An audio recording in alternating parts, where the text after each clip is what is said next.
If you stepped into a medieval peasant's hut on a January night, you'd probably think you'd walked into a freezer with a dirt floor.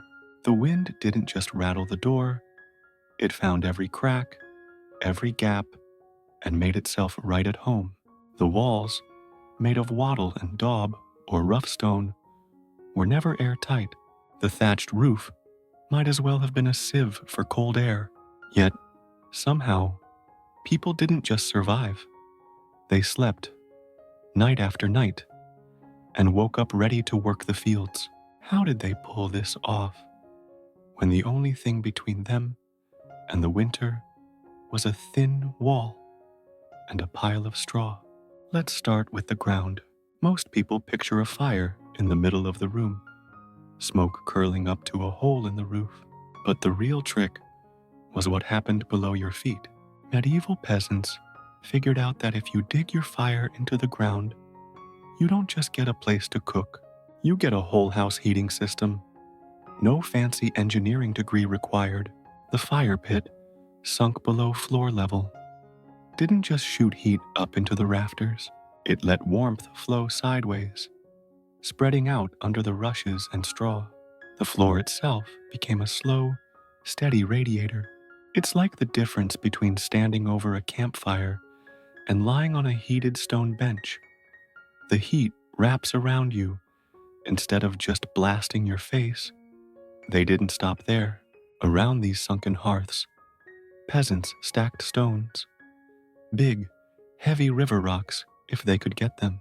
These weren't just for decoration or to keep the fire from spreading. Stones are nature's heat batteries. All evening, as the fire burned, the rocks soaked up warmth. When the flames died down, the rocks kept glowing, radiating heat for hours. Even after the last ember faded, you could still feel the gentle warmth under your toes. It wasn't toasty, but it was enough to keep frostbite at bay. The floor itself got special treatment. Instead of bare dirt, peasants layered ash under the rushes. Ash is full of tiny air pockets, which trap heat and slow down the cold creeping up from the earth. Some families mixed ash with clay, making a kind of primitive insulation. It wasn't pretty, but it worked. The difference between a hut with a well-prepared floor and one without could be the difference between a miserable night and a bearable one. Fire placement mattered too. Put your fire against the wall, and only half the room gets warm. Put it in the center, and everyone gets a share. It's a simple trick, but in a world where every degree counts, it could mean the difference between waking up with numb fingers and waking up ready to work. The heat flowed out in all directions, like a warm river running along the ground before it drifted up to the roof. But even the best floor heating had its limits. That's where vertical thinking came in. Medieval huts were small, sometimes just one room for a whole family. So, peasants built up, not out. Sleeping platforms, raised near the roof, became the prime spots on a cold night. Hot air rises, so the higher you slept, the warmer you were. Kids, who lost heat faster, got the lofts. Parents stayed below to tend the fire. It was a family strategy, not just a matter of comfort. These lofts weren't fancy, just thick planks across beams, sometimes with gaps, to let the warm air flow up. But those few extra feet made a real difference. The temperature up there could be several degrees warmer than on the floor. In a world without central heating, that was a big deal. It meant the difference between shivering all night and actually getting some rest. The beds themselves were another line of defense. Forget the idea of a thin straw mat. Peasant mattresses were thick, sometimes a foot deep, stuffed with fresh straw. Each stalk of straw is hollow, trapping air and holding warmth. The more straw, the better the insulation. On top, they'd pile whatever they had: old wool, animal skins, even spare clothes. The goal was to trap as much body heat as possible and keep it from sinking into the cold ground. Some families got creative, layering 2 or even 3 straw mattresses with air gaps in between. It was like making a sandwich, but instead of cheese, you had pockets of warm air. The edges were sealed with rolled up cloth to keep drafts out. Every little detail mattered. If you left a gap, the cold would find it. Sharing beds wasn't just about saving space, it was about survival. The more bodies in one bed, the more heat you could share. Kids slept between adults, soaking up warmth from both sides. It wasn't always comfortable, but it worked. In the dead of winter, comfort took a back seat to staying alive. But even the best bed couldn't save you if you let your head get cold. That's why nightcaps were standard gear, not for fashion, just pure survival. A wool cap, pulled down over your ears, could make the difference between a warm night and a miserable one. Heat escapes from your head faster than anywhere else. Cover it up, and you keep that precious warmth where it belongs. Breathing was another problem.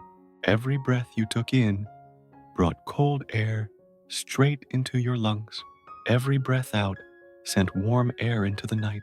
Some peasants wrapped a cloth over their mouth and nose, recycling a bit of that warmth. It wasn't comfortable, but it helped. Hands got wrapped too. Mittens or just strips of cloth, anything to keep the heat from leaking out. Necks were another weak spot. A scarf or a bit of cloth, wrapped tight, kept the warmth from escaping up your collar. It was all about plugging the leaks, one by one, until you had a fighting chance against the cold. And then there were the animals. This is where things get really interesting. On the coldest nights, peasants brought their livestock inside.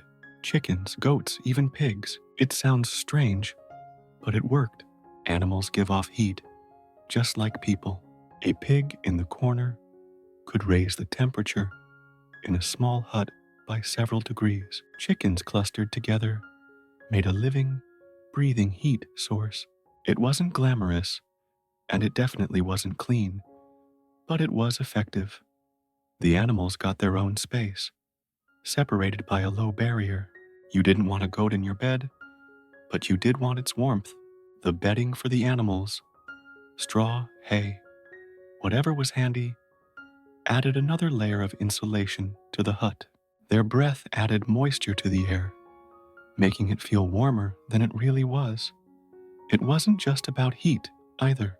Animals were most active in the evening and early morning, which lined up perfectly with the times when people needed extra warmth. Feed them well, and they'd keep the hut warm all night. It was a win-win. The animals got shelter, and the family got a living furnace. Smell was a problem, sure, but when the choice is between a little stink and freezing to death, you learn to live with it. Survival always came first, of course, even with all these tricks. Sunken fires, heated stones, thick straw beds, and a barnyard's worth of animals, peasants still had to deal with the fact that fires don't last forever. Wood was precious, and nobody wanted to get up every hour to throw another log on the flames. That's where the art of banking the fire came in. This wasn't just tossing a few extra sticks on before bed.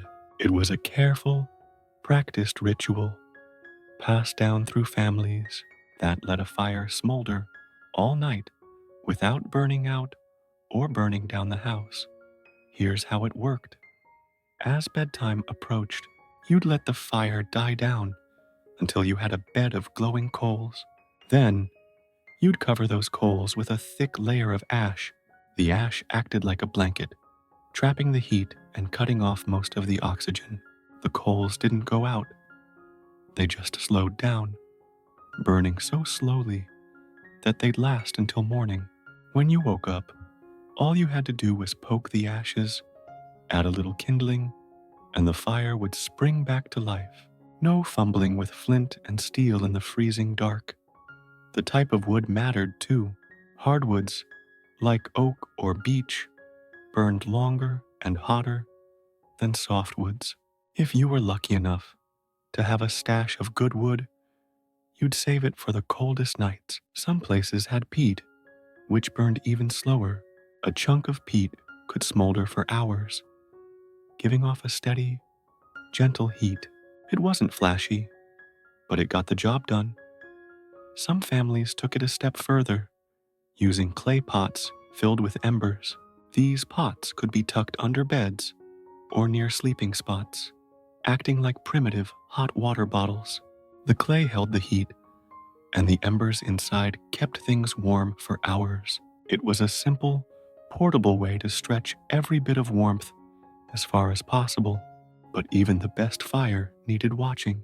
That's where the medieval sleep schedule came in, a pattern that would seem strange to most people today. Instead of sleeping straight through the night, peasants often split their sleep into two parts. They'd go to bed soon after dark, sleep for a few hours, then wake up in the middle of the night. This wasn't insomnia. It was just how life worked. During that wakeful period, someone would check the fire, add fuel if needed, maybe tend to the animals, or check on the kids. After an hour or two, everyone would settle back down for a second sleep until dawn.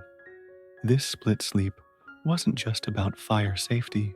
It matched the natural rhythms of the body, especially in winter when nights were long. People used the quiet hours for thinking, praying, or even chatting quietly with family. It was a time to reflect, plan, and make sure everything was ready for the next day. And, of course, to make sure nobody froze while the rest of the house slept.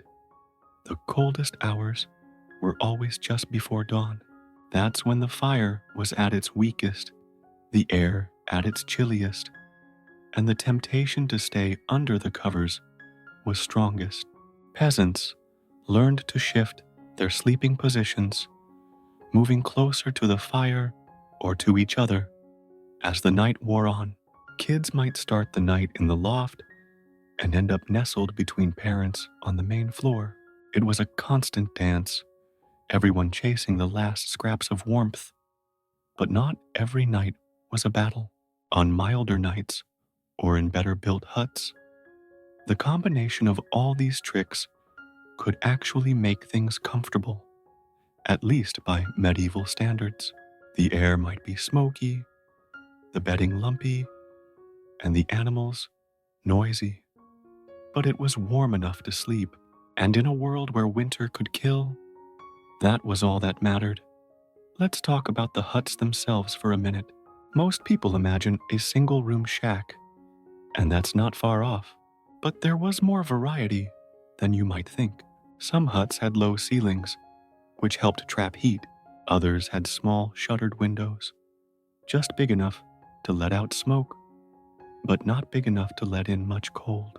The doors were often hung with heavy cloth or animal skins, creating a second barrier against the wind. The walls were thick, made from whatever was available: stone, mud, wood, or a mix. Gaps were stuffed with moss, straw, or even old rags. Every little crack was a potential leak, and every leak was a threat. Peasants spent hours patching, stuffing, and sealing their homes before winter set in. It was never perfect, but every improvement made a difference. Roofing was another battleground.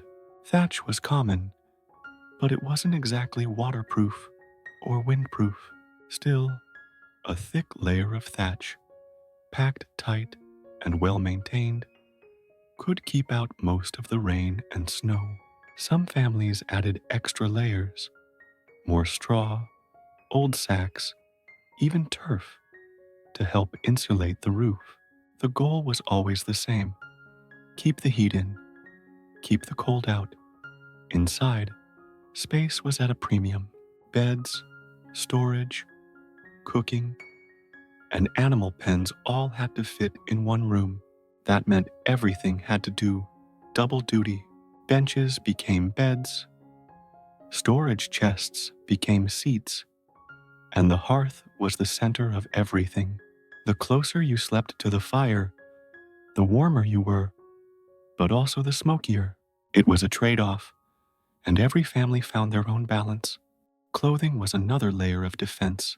Peasants didn't have closets full of outfits, but they knew how to layer. Wool was the gold standard, warm, durable, and water-resistant. Underneath, they wore linen or hemp, which helped wick away sweat and kept the wool from itching too much. At night, every scrap of clothing became part of the bedding. Cloaks, shawls, even spare socks were pressed into service. Nothing went to waste. And then there were the little tricks, things that don't show up in history books, but made all the difference. Some people heated stones in the fire, then wrapped them in cloth and tucked them into the bed. Others used hot bricks or even bottles filled with warm water, if they had them. Anything that could hold heat for a few hours was fair game. Kids learned these tricks early. By the time they were old enough to help with chores, they knew how to bank a fire, stuff a mattress, and wrap up tight against the cold. Survival wasn't just about strength. It was about knowledge, passed down from one generation to the next. And let's not forget the mental side of things. Winter was hard, but people found ways to cope. Songs, stories, and games helped pass the long nights. Laughter, even in the cold, was a kind of warmth all its own. Families huddled together, not just for heat, but for comfort. In a world where the cold could kill, community was as important as any fire. But even with all these strategies, there were nights when the cold felt like it was winning. That's when peasants leaned on the last, most important resource they had: each other. The idea of sleeping alone was almost unheard of in a medieval hut. Privacy was a luxury for the rich. For everyone else, warmth was a team effort. Families piled together, sometimes 3 generations deep, with kids wedged between parents and grandparents. The more bodies, the more heat. It wasn't just about comfort, it was about survival. This closeness shaped everything. People slept in shifts, especially during the harshest months. Someone always kept half an eye on the fire, the animals, or the weather outside. If a storm blew in, everyone woke up to check for leaks or drifting snow. If a child started shivering, someone would pull them closer, wrap them in another layer, or swap places to share more warmth. It was a constant, quiet choreography, learned over years of long winters. And while the cold was a constant threat, it also brought people together. The stories told on those freezing nights about old heroes, lost loves, or the strange things that happened in the woods became a kind of glue. Laughter, whispered secrets, and even arguments all happened under the same roof, wrapped in the same patchwork of blankets and straw. The cold made every bit of warmth, physical or emotional, feel more precious. But let's not romanticize it too much. There were plenty of nights when the cold was just miserable. When the fire went out, or the wind changed direction, or the roof started to leak, there was nothing to do but grit your teeth and wait for morning. Some winters were so harsh that people slept in their daytime clothes for weeks, never really getting warm. Illness was a constant risk. Colds, coughs, and worse. The line between cold and sick was thin, and everyone knew someone who hadn't made it through a bad winter. Still, the ingenuity never stopped. If a new trick worked, like hanging a wet cloth near the fire to add humidity, or stuffing extra straw into the cracks of the door, it spread quickly. Neighbors watched each other, borrowed ideas, and sometimes even shared resources. If one family had a little extra wood or a better way to bank the fire, it could mean the difference between a hard winter and a deadly one. And then there were the seasonal rituals. As winter approached, families prepared in ways that went beyond just patching the roof or stacking firewood. They checked every tool, every pot, every bit of clothing. They made sure the animals were healthy and the food stores were as full as possible. It was a time of anxiety, but also of hope, a belief that with enough work and a little luck, they'd make it through to spring. The first real cold snap was always a test. Did the new layer of thatch hold up? Did the fire pit need more stones? Was there enough straw for everyone's bed? The answers came quickly, and any mistakes had to be fixed fast. There was no room for pride or stubbornness. If something didn't work, you changed it. Survival was the only goal. As the weeks dragged on, routines settled in. The fire became the center of life, not just for heat, but for cooking, light, and even a bit of cheer.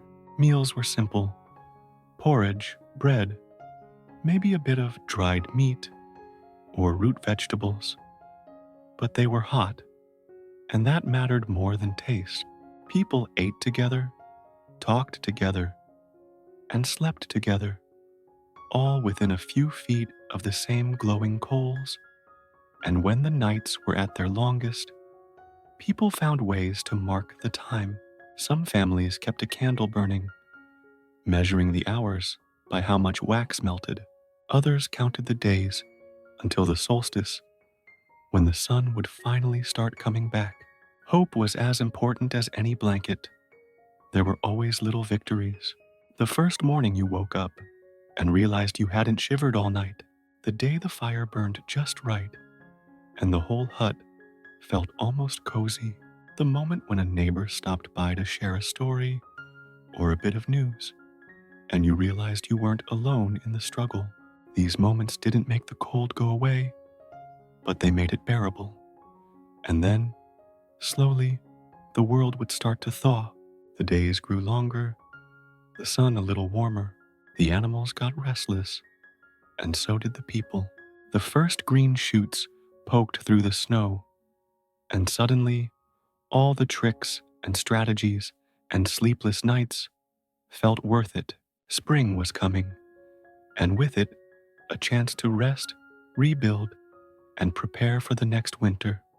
Looking back, it's easy to see medieval peasants as victims of their environment, always at the mercy of the elements. But the truth is more complicated. They were survivors, innovators, and above all, realists. They knew the cold was coming, and they met it with every tool, trick, and scrap of knowledge they had. They didn't waste time wishing for things they couldn't have: central heating, thick walls, or endless firewood. Instead, they worked with what they had, and they made it work. Their huts weren't just shelters, they were living systems, constantly adjusted and improved.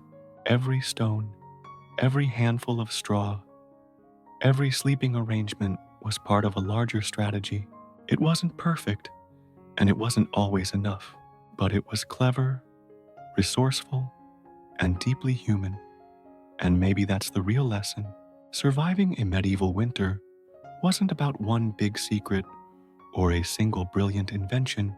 It was about layers of bedding, of clothing, of knowledge, and of community. It was about paying attention, learning from mistakes, and never giving up, even when the cold seemed endless. So the next time you complain about a drafty window or a chilly bedroom, remember, you're part of a long tradition of people who faced the cold and found a way to sleep through it. not because it was easy, but because it was necessary. And in the end, that's what kept them alive.